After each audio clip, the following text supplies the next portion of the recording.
Good morning, everybody, and welcome to another edition of Aquarium Online Academy. My name is Amanda, and I'm coming to you live from the Aquarium of the Pacific in Long Beach, California. And I'm so excited that you decided to tune in this morning to join us as we explore the world of fish and do some of our own exploration along the way. If you would like to participate along with us, and I encourage you to do so, make sure you have your parents' permission, but you can text us during the program to the number that you see on the screen here, 562-286-1838. And you can ask us any questions you have about the topic, about the animals we're looking at, about the observations that you're making. And you can share with us your observations, you can ask us questions, and we can participate and go back and forth during this session, which would be a lot of fun. So we would love to hear from you. If you are watching this at a later time when we're not doing the live streaming, you are welcome to email us any questions or observations that you have at the email that you see on your screen. So live@lbaop.org. That LB stands for Long Beach and AOP, Aquarium of the Pacific. And whatever way you're watching this, we would love to hear from you. So we have staff who will be able to answer those emails when you're watching this at a later time. So we hope to hear from you, and we hope that maybe one day we'll be able to see you live here at the aquarium. But for now, you'll see that behind me, we have one of our biggest exhibits. Actually, it is our largest exhibit here at the aquarium. It's 350,000 gallons of salt water, and it has a lot of fish in it. This is our tropical reef habitat. Now, I'm going to give you a little bit of time to look at this screen behind me. And by the way, my friend Allie is going to be controlling all the pictures that you're seeing on the screen behind me. And my friend Kaya is at the computer, who is ready to relay to me any of your texts that you're sending in or any of your email questions. And we can respond to those during the program. So let's go ahead and take a look at the screen right here. What are some things you notice about the fish? So we're talking about fish during this program, and pretty much most of the animals you're going to see in this are going to be fish of some sort. But you'll notice they don't all look the same. But what are some of the same things that we do notice about them? Now, it might be kind of hard to see details from a distance, but just overall, what are some things that you notice? And as you look at it, you can look for things that you notice that are the same or that are different about the fish here. So what are some things you notice? Because they certainly don't all look the same. I see a very interesting animal flying through the top, just went off the screen there. Also a fish. The only animal I can think of that might be in this exhibit that isn't a fish is a sea turtle. And I don't know if we're going to see a sea turtle rise up in front of our camera during this program or not, but every other animal that you see swimming around is going to be a fish. Now, we also have some other animals in this exhibit that aren't really alive that you might notice. All the structure here, all of this that looks like big rocks, well, this is our coral reef habitat.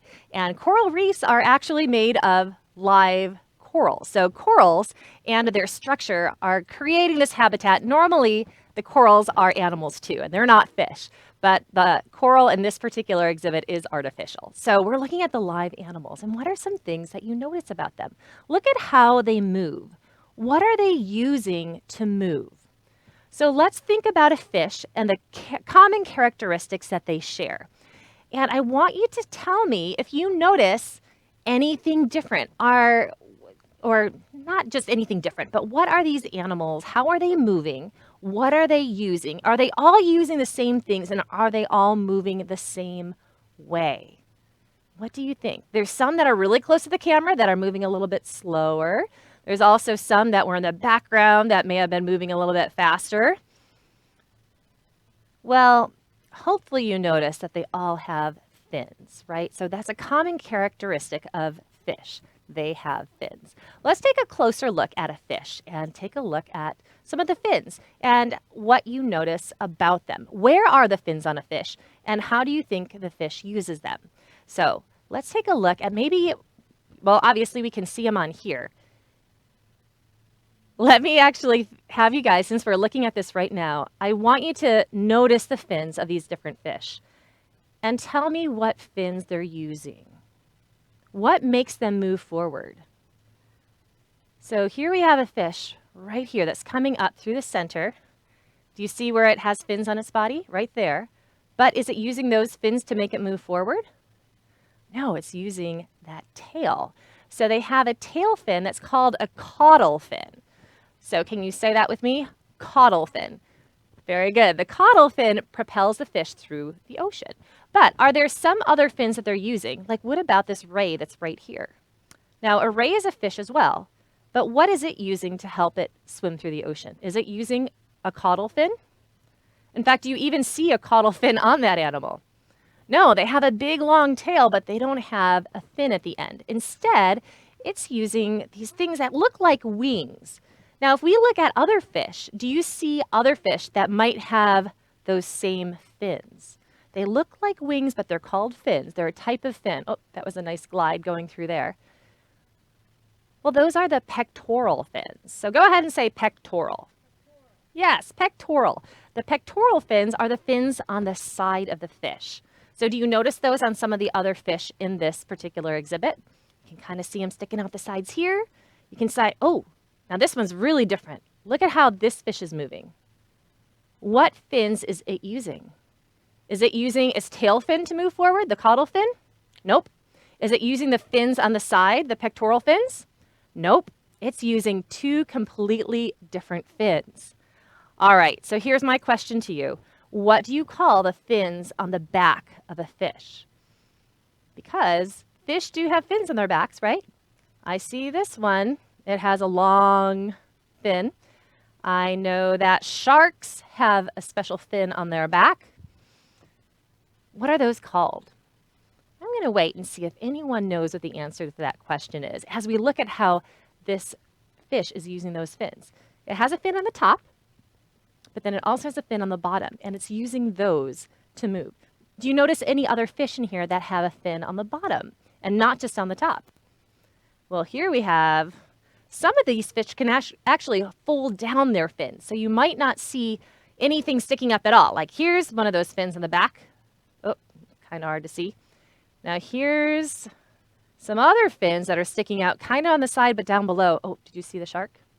The shark has one of those fins. Do you know what it's called? Okay, well, let me introduce you, because if you reach behind your back and you feel your back has a special name. It's called your dorsal side. So dorsal means back. So if I had a fin on my back, what do you think it would be called? A dorsal fin. So can you think of any other animals that have dorsal fins besides sharks and fish? Well, one of my favorite animals in the ocean, they have dorsal fins too. Dolphins and whales, they also have dorsal fins. So it's not just fish, but what is the purpose of having a dorsal fin? How does it help the animal? Well, by having a dorsal fin sticking up, it actually helps with the direction that the fish is going, so it can stay upright and swim through the ocean. Because if a whale or a dolphin or a shark didn't have that dorsal fin sticking up, look at the shark's shape. Look at the shape of its body. It's kind of round and kind of thicker in the middle and comes to a point on the ends, kind of like a football. And we call this shape fusiform. And if an animal has this fusiform shape, well, think about what happens when you throw a football through the air. It spirals, right, if you throw it the right way. Well, a shark does not want to spiral as it swims through the water. It would get very, very dizzy. It'd be very hard to capture its prey. But if it has this dorsal fin right here, it can use that to help it go straight, and so that it's not spinning through the water. So that dorsal fin is really important for stability, especially in faster swimming animals. All right, we do have a question that came in. And it says, do fish or stingrays ever swim upside down like an airplane mid-barrel roll? Oh, that would be fun to look for. We should, maybe we can even pull up another image of our fish swimming and see if we happen to notice any. And I'm trying to think, I've definitely seen some of our stingrays swimming upside down. Now, not our regular stingrays that you might think of like at our ray pool. Now, I realize many of you have never been here before. You might not know what stingrays I'm talking about. Well, actually, it's in this exhibit, but I don't think we're going to see them. Or, oh, you know what? We may have moved them to another exhibit. But we have some rays that are called pelagic rays. And pelagic rays, pelagic means open ocean. And so these are stingrays. They don't spend all their time just sitting on the bottom. they actually will be swimming around in the water column. And sometimes I've even seen them come up to the surface. And what's different about them is they don't have the shading differences that you see on other stingrays, where they're darker on the top and lighter on the bottom. Pelagic rays are kind of dark all around. And one thing I've seen our pelagic rays do is come on up to the surface and kind of swim upside down along the surface. In fact, many years ago, we had a very large pelagic ray here, and it would actually be fed at the surface. And the underside of the ray's body is where its mouth is. And so what this ray would do is swim up to the surface, float on its back like, okay, I'm ready to eat. We would toss food at it, and it would kind of funnel the food into its mouth with its pectoral fins on its side. It was very, very cute. So pelagic rays are rays that I have seen swim upside down and do those fun things. I have also seen some fish like our palate tangs that will, or palate surgeonfish, or you may have heard this fish referred to as dory. Sometimes I've seen them wedge themselves in funny directions, like in between rocks. And maybe sometimes they were even in upside down sort of position. So sometimes fish do that maybe in resting times when it's time for them to kind of take their naps and sleep for the night. But I have never seen any of these fish swimming like consistently upside down or doing like spiraling moves through the water. Now, I have seen them sometimes chasing, if they're really interested in another fish, they'll do these little swims round in circles, like chasing each other like a little merry-go-round. And sometimes that might take them going up and down a little bit, but generally speaking, I can't think of any that do that sort of barrel roll. Now, sharks wouldn't want to do that very much either, because if sharks go upside down, something interesting happens to them. It kind of puts them in this sleep state where they just kind of go into this trance and just kind of zone out a little bit. It's like they get put to sleep. So a shark wouldn't naturally want to start swimming in circles because they don't want to go out of consciousness and then come back and go to sleep and then wake up. So that would be a little unusual. But I'm sure that there probably are some other animals I'm not thinking of, some other fish that might do that. So that was a fun question to think about and some kind of fun examples to look at. This one right here, this shark is a zebra shark. And what's really interesting about this one is it's a young zebra shark. So you can kind of see these little lines right here. Do you notice those lines? You might say, no, I see a bunch of spots. Well, yes, they are spots. But do you notice how these spots kind of follow a line and how it's a little bit lighter in between these spots? Well, what's interesting is that when these sharks are born, they hatch out of an egg, yes, a shark egg, and they have black and white stripes all over their body. So they look like zebras when they're born. But then as they get older, those stripes fade away and they turn into spots. And instead of being black and white, it's more tan and dark brown and that sort of look. So this is one that's kind of transitioning out of that sort of stripy mode and into their spotted mode. So in Australia, they commonly call these leopard sharks. But if you say leopard shark here in California, we're talking about a completely different species. So you have to understand that some species have different common names that we call them. So we call this a zebra shark, someone else calls it a leopard shark. But they have the same Latin name called a scientific name. And so sometimes you have to be careful that you're talking about the same shark, because I bet my friend Allie can bring up a picture of our leopard shark that we have here in Southern California. And you can tell me what you notice, what might be the same or different about them. And these are types of fish. So these are fish examples. They're a little bit different than some of the other fish because they don't have bones in their body. They have a cartilaginous skeleton. So here's our leopard shark that we have here at the aquarium and here in Southern California. So they do have spots, but notice their spots are a little bit bigger. They tend to be just like the bigger ones at the top and a little bit on the sides. And then they have these little kind of tiny ones, all pebbled, like little pebbles in between the rocks, all gathered, spread around on the inside. But now let's look at this, because we have this long body here. We were talking about sharks having a fusiform shape. In fact, let me go over and write down a shape. When I say fusiform, remember we said it is a football shape. And so it's kind of like this, right? So a fusiform body shape. Now, for a shark, to make this, our fusiform shape look like a shark, all we would have to do is add some fins, right? Add a tail to it. Add some fins on the side, some gills. Oh, need an eye, and of course his mouth. Can't really draw his mouth very well, very small. But that's a fusiform body shape. And we can see the dorsal fins. Notice I put 2 fins on his back. So let's go back to our picture of our leopard shark. And even though this isn't all about sharks, it's about fish, let's also look, because not just sharks have 2 dorsal fins. So here's the first dorsal fin. Here's the second dorsal fin. But this shark is a great example of all the fins that fish can have.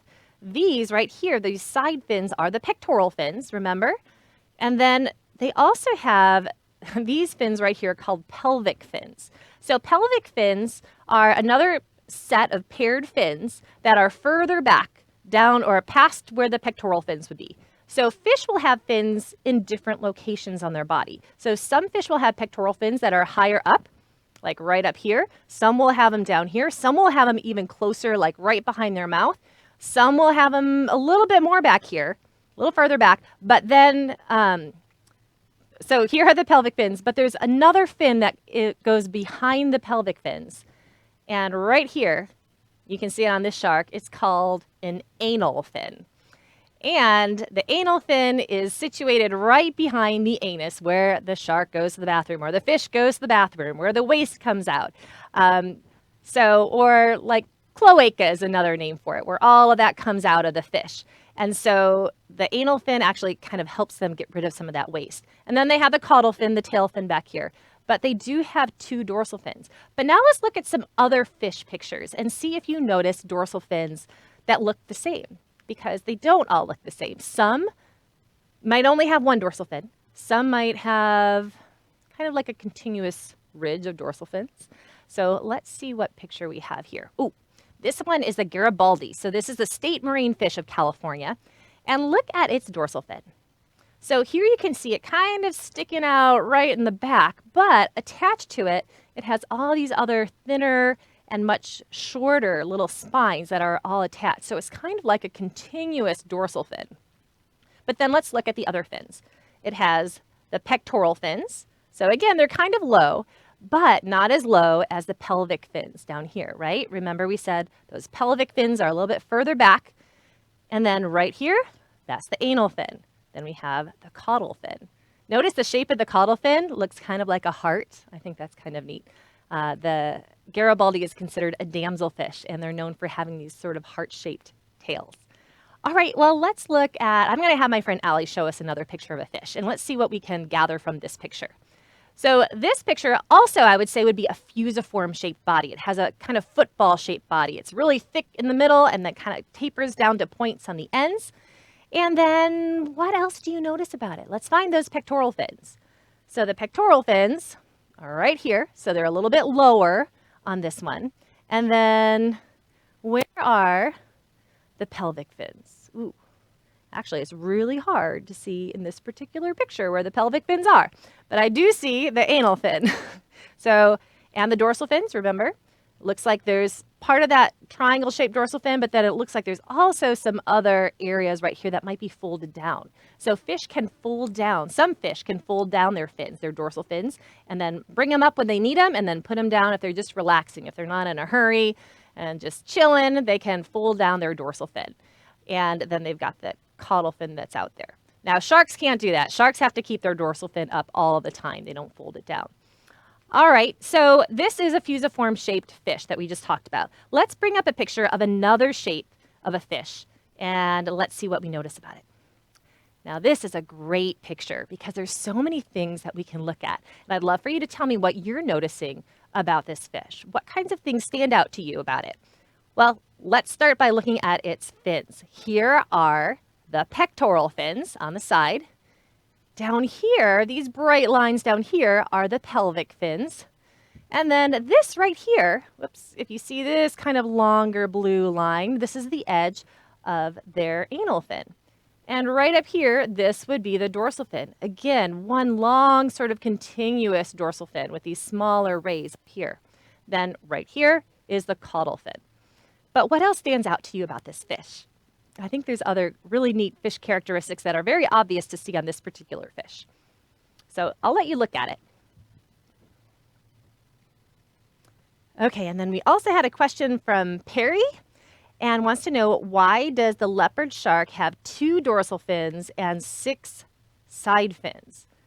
Okay, well, I know I told you to look at this angelfish, but let's go ahead and go back to our shark picture and let's look at the fins. So the pectoral fins here, he's got two pectoral fins, one on each side, and then two pelvic fins. So that's a total of 4 fins there. And those are the only side fins that they have. And they have the 2 dorsal fins to help them stabilize and go straight, right, so that they're not spiraling through the water. But these also help them in stabilization and help them to balance. They also help them to turn. So when the shark moves forward, it's not flapping those pectoral fins to move through the water. It's relying solely on its caudal fin back here, or the tail fin. So it's moving it back and forth to go through the water. And then it uses those pectoral fins to help it to steer and balance and change its direction.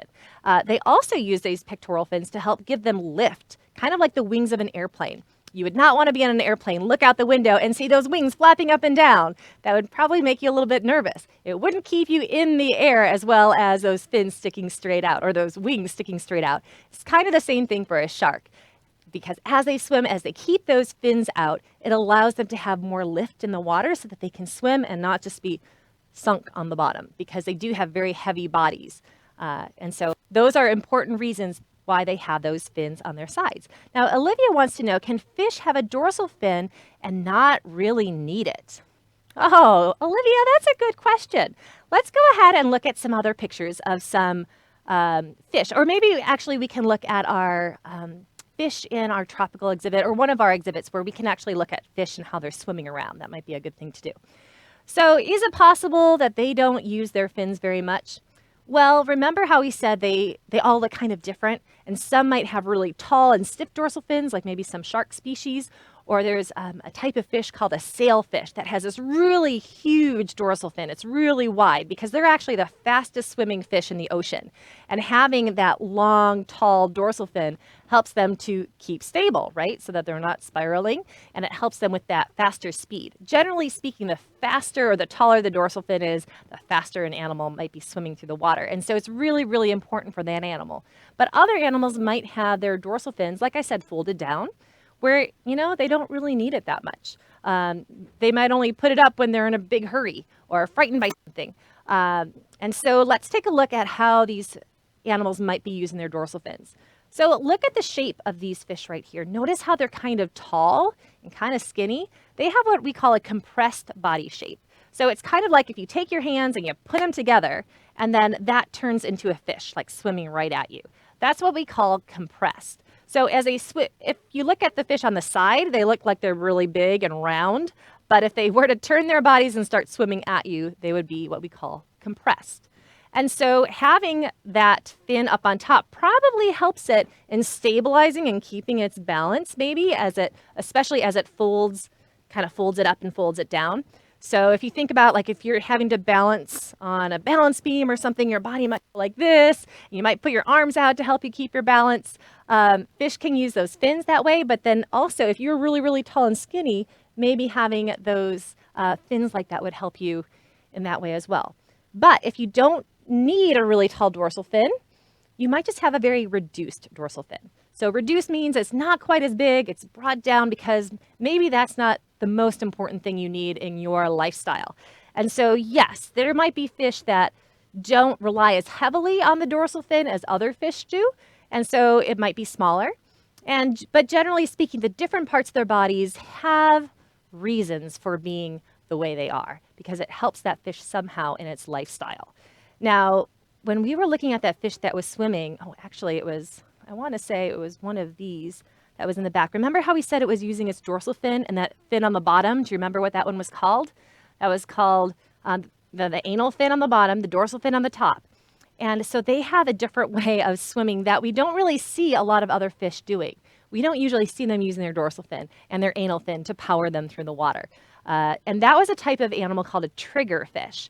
And I don't see one very clearly now, but triggerfish can also fold down their fins. So while they do rely on it for their general way of getting around, sometimes they fold them down and they decide, you know what, I'm just going to use my tail fin, my caudal fin, to move through the water. It's kind of like a hybrid car. Sometimes it uses gasoline, sometimes it uses electricity. So sometimes they're using their dorsal fin and anal fins, and sometimes they're using their tail fin and they put the other ones down. So very interesting fish. All right, we have some other questions that are coming in. So I'm going to get off the screen and read them as you guys look at the other fish. Allie wants to know, do sharks only eat fish at night? Oh, Allie, so maybe you've heard that sharks are, maybe you have heard this word, maybe you haven't, crepuscular. I think that's how you say it, which is a word that refers to animals that are more active like at dawn and dusk. So not when it's really bright, not when it's really dark, but kind of in between. And so sharks are a type of animal that are known for being a little bit more active at these times. And I don't think that it's necessarily always the case that that's when they do all their hunting and fishing. I'm sure that they are opportunistic feeders. We happen to feed our animals during the day, so we don't wait until just the early morning hours or just the nighttime hours, but we do feed our sharks during the day too. So I don't think it really makes too much of a difference to them exactly when it is that they're eating. But it is true that sometimes we see them a little bit more active, which means that's probably when they do most of their hunting too. And not all shark species have the same exact hours either. You've got the ones that like to be more active at certain times of the day, just like your night people and your morning people. Some people like to get up early and get things done. Some people like to stay up late and enjoy their day a little bit longer. So I'm sure sharks are like that a little bit too. And then Perry says, what is the biggest fish besides the shark? Oh, that is a great question. Well, you said beside the shark, so you must know that the whale shark is the largest fish in the ocean. It happens to be the largest type of shark, a cartilaginous fish. So this is the whale shark. But if you're talking about other fish, the bony fish, the largest one is called the mola mola, the ocean sunfish right here. And this one has a funny shape too. I would say that this one's compressed. Remember, flattened like this. So it looks really, really wide on this side, but when it swims at you, it's very, very skinny. And let's look at its fins. It has very small pectoral fins up here, very small. And actually, this one doesn't have the pelvic fins. Instead, it has a long anal fin and a long dorsal fin and a very funny looking caudal fin. It doesn't even look like a caudal fin, does it? If we think about how fish shapes are. But yeah, that is the caudal fin. And what do you think it uses to swim through the water? Do you think it uses the top two or the top and the bottom one? Or do you think it uses this one right here that's kind of short and thick? Well, I'm sure to some extent it does use some of this. But when we see them swimming on our whale watch trips, when we get to go out, we see the dorsal fin go like this. Sometimes they'll be sticking up out of the water like this, and then they'll just kind of wave it and disappear down. Or sometimes they'll actually come up and sun themselves. They'll lay on the top of the water, kind of floating at the top, and they kind of look like a giant sun shape. They're kind of round like the sun is, and it's almost like they're sunning themselves. And then what they'll do is just kind of turn their body over using these two fins and then disappear down into the water. But this is the largest of all the bony fish. And maybe one of my friends, maybe Kaya can tell me exactly how heavy they get, because I know they get really, really heavy. About 2,000 pounds. So that's a really big fish. So they're not always that big, but this has the largest potential. And so actually, let me come over to my little drawing board again. And remember, we talked about the fusiform shape being wide in the middle, kind of pointed on the ends. Well, think of a compressed fish as being like this, kind of flat, like it's swimming right at you. This is what we call compressed, just like that mola mola. And if you wanted to try to turn that into a fish, making it look like a fish, this would be its mouth here and its eyes. And we'll give it a dorsal fin, anal fin. We'll give it some little fins on the side. Of course, he looks kind of like a scared little ghost right now. Maybe we could draw on some pelvic fins. Now it looks like a crazy penguin. But anyhow, that is kind of a fish, the compressed fish shape kind of swimming at you. That's what they would look like, just like the mola mola. All right, but there are some other really cool fish shapes in the ocean as well. So we also have flattened out fish that we call depressed, kind of like this. So fusiform is thick all around, compressed is flattened just like this, and then depressed is flattened from top to bottom. So can you think of any fish that have a depressed shape where they're kind of flat from top to bottom? My friend Allie is mentioning one right here in the studio. And I'll give you a hint. They tend to have a long tail, and their fins on the side look like wings. They have their eyes up on top, and then their mouths are down below. What do you think that is? That's my drawing of a stingray. So stingrays have that flattened shape that we call depressed. These are the pectoral fins. What fins do you think these are right here? If these are the pectoral fins, what pair of fins? Remember we said there's another set that's a pair, the pelvic fins. So these are the pelvic fins right here. Now, do they have a dorsal fin? Do you see one on this one? Yeah, this one actually does have a dorsal fin. So this is called a bat ray, and they do have a dorsal fin. They have this little rounded dorsal fin right there, and then a big long tail. So this is an example of a depressed shaped fish. Now, real quickly, because we are just out of time, we have other fish shapes that we call, that are kind of like rectangles, and we call those rod-shaped fish. And then an example of a rod-shaped fish, this would be one that's kind of stiff. Whereas we also have long, skinny ones that aren't stiff, that are kind of like this, that we call ribbon shape. Can you think of any fish that have a ribbon shape to them, that are kind of flexible, versus some that are long and stiff that aren't as flexible? Well, to make this look like a fish, I guess I would have to take my rod. I'm thinking of one that has kind of a pointy head, and then they have kind of a tail like this, and some little tiny fins here. And that's my barracuda. And we can show you a picture of a barracuda. I bet I don't even have to draw in this animal. You guys can probably figure out what it looks like. Because they don't have fins, that's my eel. So let's just show two pictures of these other shaped, funny shaped fish. So here's a barracuda. They have a long rod-shaped body. It's very stiff, not very flexible.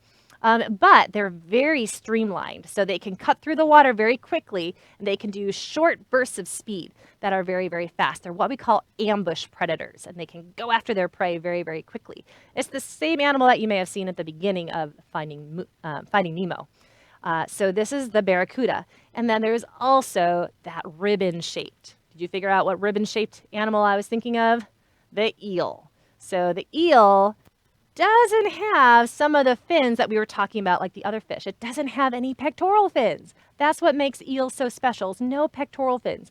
If anything, they have like a long continuous dorsal fin, like this little ridge up on their back, but they are a little bit different. Now, it does have a hole in the side, and that's actually for it to breathe, because fish, basic common characteristic of all fish is that they have gills to breathe. So they're breathing water instead of air in lungs like we do.